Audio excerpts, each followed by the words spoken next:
D'après ce qui a été dit hier, on comprend quelle faveur Dieu accorde à l'âme quand il la purifie dans ses fortes épreuves et la guérit à l'aide de ses tribulations amères. Il purifie la partie sensitive et la partie spirituelle de toutes les attaches et habitudes imparfaites qu'elle avait dans l'ordre temporel et naturel, sensitif et spirituel.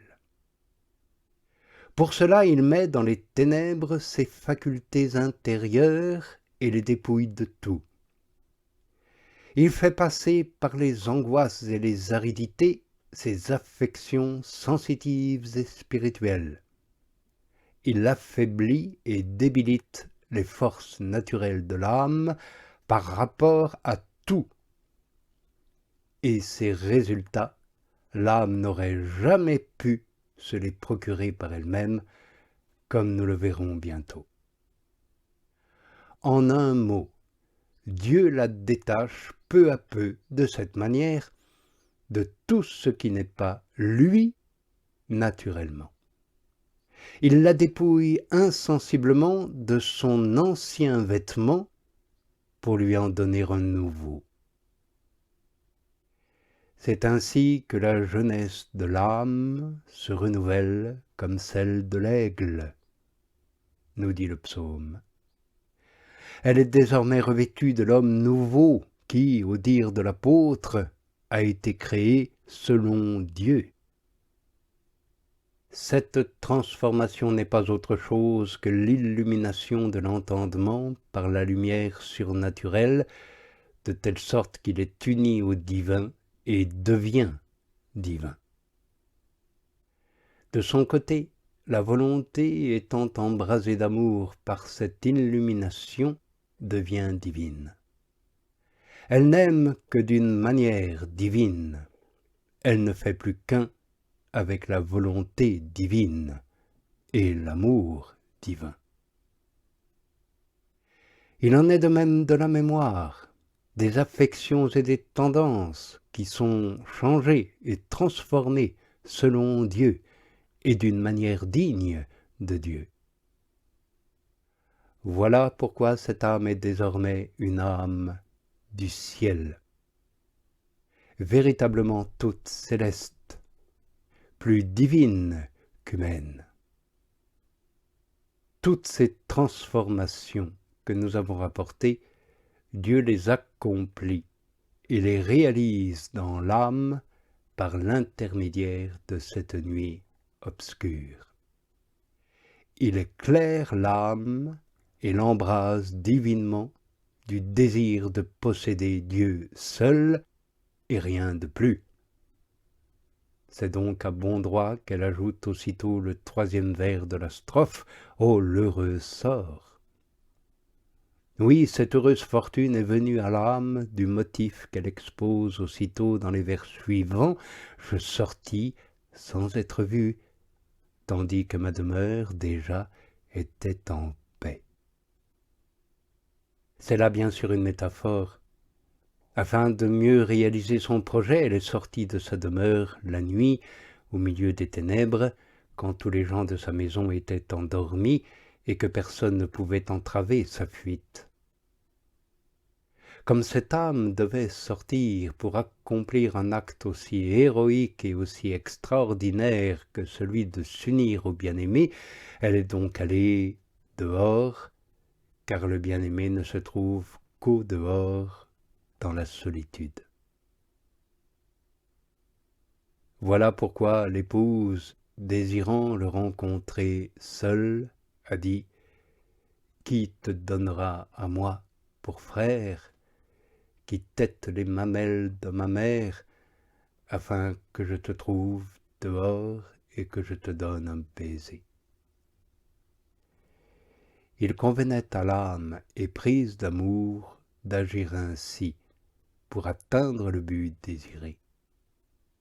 Il fallait qu'elle sortît de nuit, lorsque tous les gens de sa maison étaient au repos et endormis, c'est-à-dire lorsque ces opérations communes, ces affections et ces tendances, qui sont les gens de sa maison, étaient assoupies et pacifiées par le moyen de cette nuit.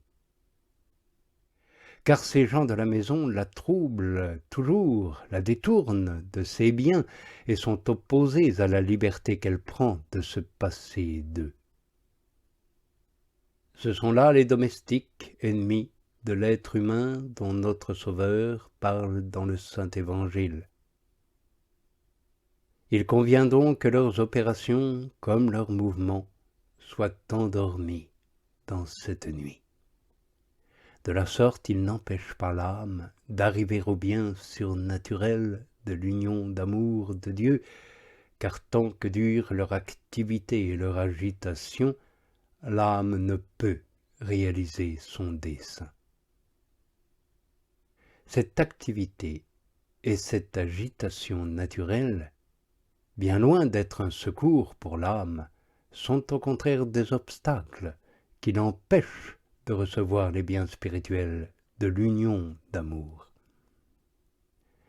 Aussi, toute sa capacité naturelle est-elle impuissante à procurer les biens surnaturels que Dieu lui-même, en personne, infuse dans l'âme d'une manière passive, secrète et silencieuse.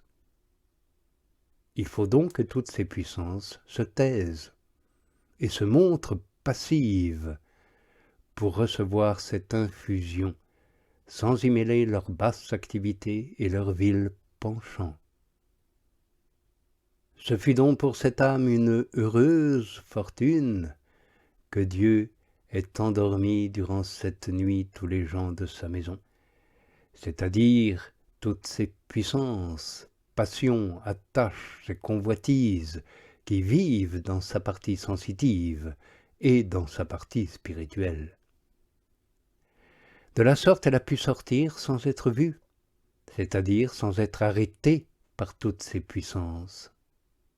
Puissances qui étaient endormies, pacifiées, domptées durant cette nuit où on les a placées dans l'obscurité afin qu'elles ne puissent rien connaître ni sentir d'après leur manière basse et naturelle, car alors elles auraient agi et auraient donc été un obstacle à l'âme. Elles l'auraient empêchée de sortir d'elle-même et de la maison de sa sensualité, sensualité extérieure et intérieure. L'âme a donc pu arriver à l'union spirituelle du parfait amour de Dieu. Oui, quelle heureuse fortune pour l'âme que de pouvoir se délivrer de la maison de sa sensualité. À mon avis, l'âme ne saurait en avoir une idée exacte si elle n'en a fait l'heureuse expérience.